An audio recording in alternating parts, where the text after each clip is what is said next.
1 Samuel, verses 26 to 31. David again spares Saul's life. The Ziphites went to Saul at Gilboa and said, "Is not David hiding in the hill of Hachilah, which faces Jeshimon?" So Saul went down to the desert of Zipporah with his 3,000 troops and select Israelite troops to search there for David.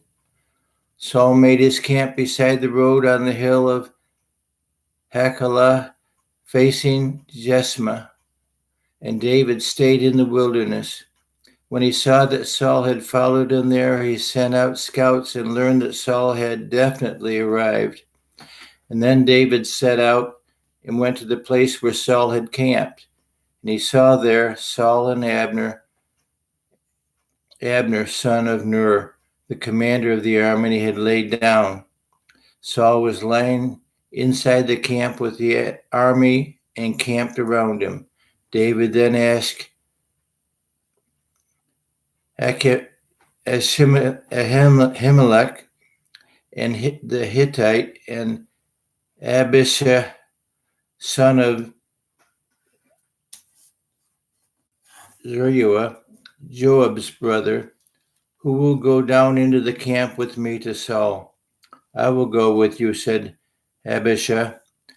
And so David and Abishai went down to the army by night, and there was Saul lying asleep inside the camp with his spear stuck in the ground near his head. Abner and the soldiers were lying around him. Abishai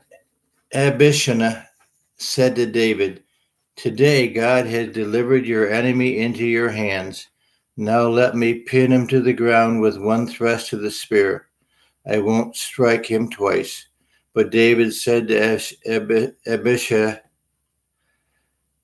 Abishai, "Don't destroy him.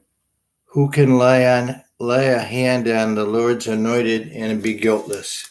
As surely the Lord lives," he said, "the Lord himself will strike him, or his time will come and he will die, or he will go to battle and perish. But the Lord forbid that I should lay a hand on the Lord's anointed. Now get the spear and water jug that is near his head, and let's go." David took the spear and the water jug near Saul's head, and they left. No one saw or knew about it, nor did anyone wake. They were all sleeping because the Lord had put them into a deep sleep. Then David crossed over to the other side and stood on top of the hill some distance away. There was a wide space between them. He called out to the army and Abner, son of Ner, "Aren't you going to answer me, Abner?" Abner replied, "Who are you? Who calls the king?" David said, "You're a man, aren't you? And who is like you in Israel? Why didn't you guard your lord the king? Someone came to destroy your lord the king. What you have done is not good. As surely as the Lord lives, you and your men must die because you did not guard your master, the Lord's anointed. And look around you. Where is the king's spear and water jug that were near his head?" Saul recognized David's voice and said, "Is that your voice, David, my son?" David replied, "Yes, it is, my lord, the king." And he added, "Why is my lord pursuing his servant? What have I done, and what wrong am I guilty of? Now let my lord and the king listen to his servant's words. If the Lord has incited you against me, then may he accept any offering. If, however, people have done it, may they be cursed before the Lord. They have driven me today from my share in the Lord's inheritance and have said, 'Go, serve other gods.' Do not let my blood fall to the ground, but far from the presence of the Lord, the King of Israel has come out to look for a flea, as one hunts a partridge in the mountains. And then Saul said, I have sinned. Come back, David, my son. Because you considered my life precious today, I will not try to harm you again. Surely I have acted like a fool and have been terribly wrong. Here is the king's spear, David answered. Let one of your young men go over and get it. The Lord rewards everyone for their righteousness and faithfulness. The Lord delivered you into my hands today, but I would not lay a hand on the Lord's anointed. As surely as I value your life today, so may the Lord value my life and deliver me from all trouble. Then Saul said to David, May you be blessed, David, my son. You will do great things and surely triumph. So David went on his way, and Saul returned home. Chapter 27, David among the Philistines. But David thought to himself, one of these days I will be destroyed by the hand of Saul. The best thing I can do is to escape to the land of the Philistines, and then Saul will give up searching for me anywhere in Israel, and I will slip out of his hand. So David and 600 of his men left and went over to Achish, son of Maach, king of Gath. David and his men settled at Gath with Achish, and each man had his family with him. David and his two wives, Ahimaah and Jerez, and Abigail of Carmel, the widow of Nabal. When Saul was told that David had fled to Gath, he no longer searched for him. Then David said to Achish, If I have found favor in your eyes, let a place be assigned to me in one of the country towns that I may live there. Why should your servant live in a royal city with you? So on the day that Achish gave him Ziklag, and it belonged to the kings of Judah ever since.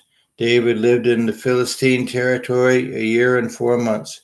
Now David and his men went up and raided the Gershurites and the Girzites and the Amalekites. From ancient times, these people had lived in the land and extended to Shur and Egypt. Wherever David attacked an area, he did not leave a man or a woman alive, but took sheep and cattle and donkeys and camels and clothes. And then he returned to Achish. When Achish asked, What did you go raiding today? David would say, Against the Negev or the Judah, or against the Negev or Jereshimel, or against Negev of the Kenites. He did not leave a man or woman alive to be brought to Gath, for he thought they might inform on us and say, This is what David did, and such was his practice as long as he lived in the Philistine territory. Achish trusted David and said to him, He has become so obnoxious to his people, the Israelites, that he will be my servant for life. Verse 28. In those days, the Philistines gathered their forces to fight against Israel. Achish said to David, You must understand that you and your men will accompany me in the army. David said, Then you will see for yourself what your servant can do. Achish replied, Very well, I will make you my bodyguard for life. Saul and the medium at Endor. Now Saul was dead, and all Israel had mourned for him and buried him in his own town of Ramah. And Saul had expelled the mediums and the spirits from the land. The Philistines assembled and came and set up camp at Shumah, where Saul gathered all Israel and set up at Gilboa. When Saul saw the Philistine army, he was afraid. Terror filled his heart. He inquired of the Lord, but the Lord did not answer him by dreams or Urim or prophets. Saul then said to his attendants, Find me a woman who is a medium, so that I may go and inquire of her. There is one, Endor, they said. So Saul disguised himself, putting on other clothes, and at night he and 2 men went to the woman. Consult a spirit for me, he said, and bring up for me the one I name. But the woman said to him, surely you know what Saul has done. He has cut off the mediums and spirits from the land. Why have you set a trap for my life to bring about my death? Saul swore to her by the Lord, as surely as the Lord lives, you will not be punished for this. And then the woman asked, whom shall I bring up for you? Bring up Samuel, he said. When the woman saw Samuel, she cried out at the top of her voice and said to Saul, why have you deceived me? You are Saul. The king said to her, don't be afraid. What do you see? The woman said, I see a ghostly figure coming out of the earth. What does he look like? He asked. An old man wearing a robe is coming up, she says. And then Saul knew it was Samuel. And he bowed down and prostrated himself with his face to the ground. Samuel said to Saul, why do you disturb me by bringing me up? I am in great distress, Saul said. The Philistines are fighting against me, and God has departed from me. He no longer answers me either by prophets or by dreams, so I have called on you to tell me what to do. Samuel said, why do you consult me now that the Lord has departed from you and become your enemy? The Lord has done what he predicted through me.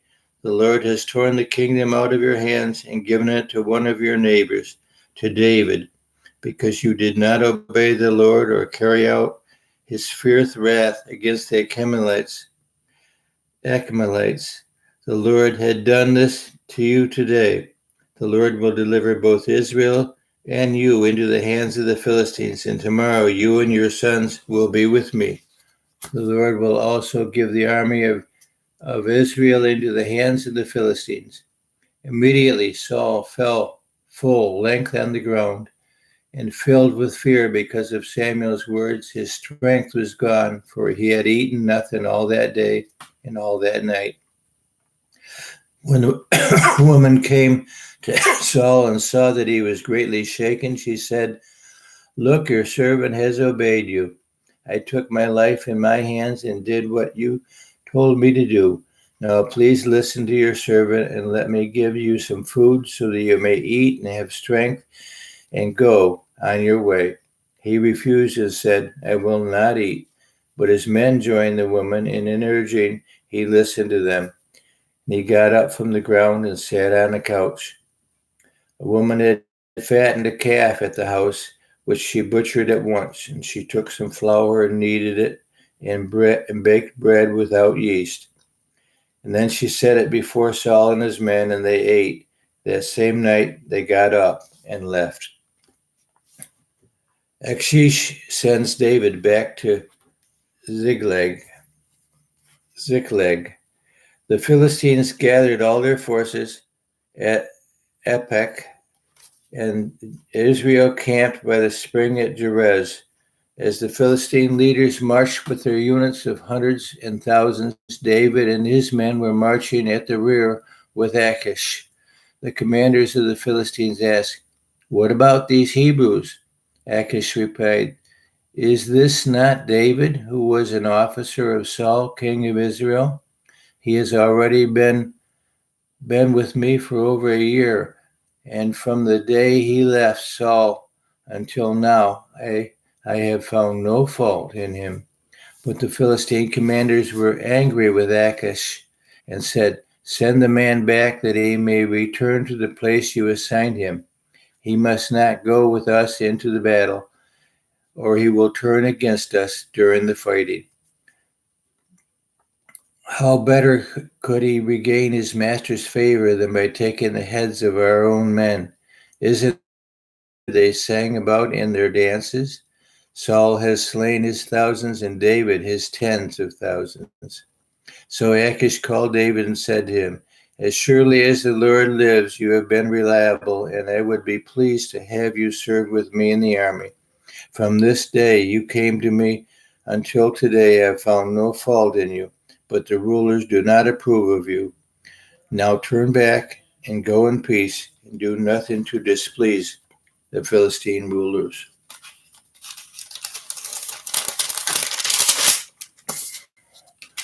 But what have I done? Asked David. What have you found against your servant from the day I came to you until now? Why can't I go and fight against the enemy of my lord the king? Nakish answered, I know that you have been as pleasing in my eyes as an angel of God. Nevertheless, the Philistine commanders have said, you must not go up with us into battle. Now get up early, along with your master's servants who have come with you, and leave in the morning as soon as it is light. So David and his men got up in the morning to go back to the land of the Philistines, and the Philistines went up to Jezreel. David destroys the Amalekites. David and his men reached Ziklag on the third day. Now the Amalekites had raided the Negev and Ziklag, and they had attacked the Ziklag and burned it. And they had taken captive the woman and everyone else in it, both young and old. They killed none of them, but carried them off as they went on their way. When David and his men reached Ziklag, they found it deserted, destroyed by fire, and their wives and daughters and children taken captive. So David and his men wept aloud until they had no strength left to weep. David's two wives had been captured, Ahinoam and Jezreel, and Abigail, the widow of Nabal of Carmel. David was greatly distressed because the men were talking of stoning him. Each one was bitter in spirit because of his sons and daughters, but David found strength in the Lord, his God. Then David said to Abiathar, the priest, the son of Ahimelech, bring me the ephod. And Abiathar brought it to him, and David inquired of the Lord, shall I pursue the raiding party? Will I overtake them? Pursue them, he answered. You will certainly overtake them and succeed in the rescue. David and the 600 men with him came to Besor Valley, so that some stayed behind. 200 of them were too exhausted to cross the valley, but David and the other 400 continued the pursuit. They found an Egyptian in a field and brought him to David. They gave him water to drink and food to eat, part of the cake of pressed figs and 2 cakes of raisins he ate and was revived. And for he had not eaten any food or drink any water for 3 days and 3 nights. David asked him, who do you belong to? Where do you come from? He said, I am an Egyptian, the slave of Amalekite. My master abandoned me when I became ill 3 days ago. We raided the Negev and the Kerethites, and some territory belonged to Judah, and the Negev of Caleb, and we burned Ziklag. David asked him, can you lead me down to this raiding party? He answered, swear to me before God that you will not kill me or hand me over to my master, and I will take you down to them. He led David down, and there they were scattered over the countryside, eating, drinking, and reveling because of the great amount of plunder that they had taken from the land of the Philistines and from Judah.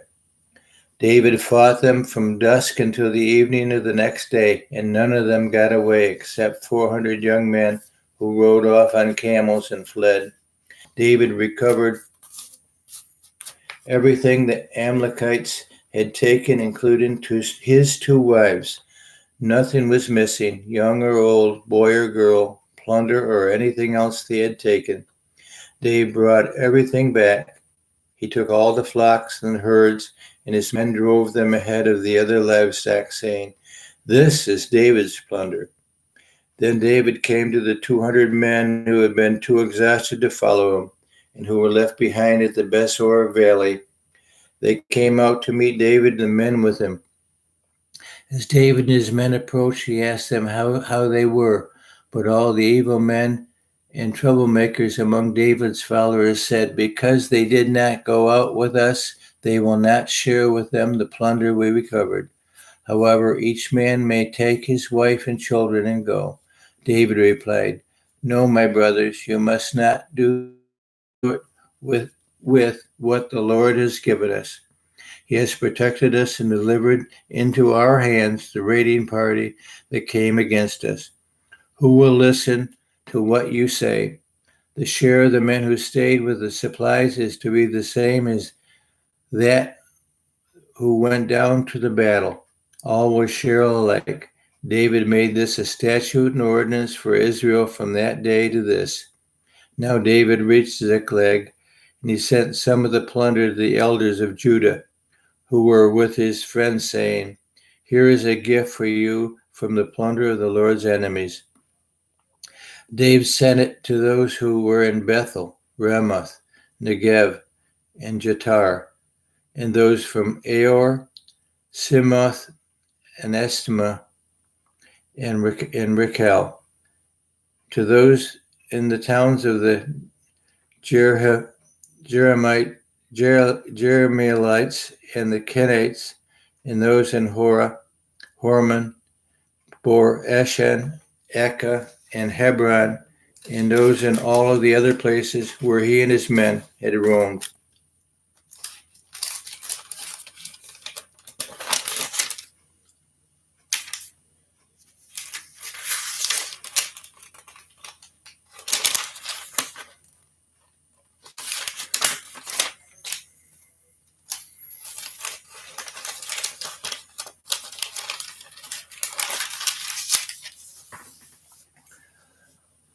Verse 31, Saul takes his life.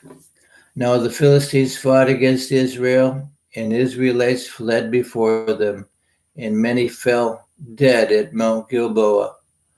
And the Philistines were in hot pursuit of Saul and his sons, and they killed his sons Jonathan, Abinadab, Malachite, too, and the fighting grew fierce around Saul. And when the archers overtook him, they wounded him critically.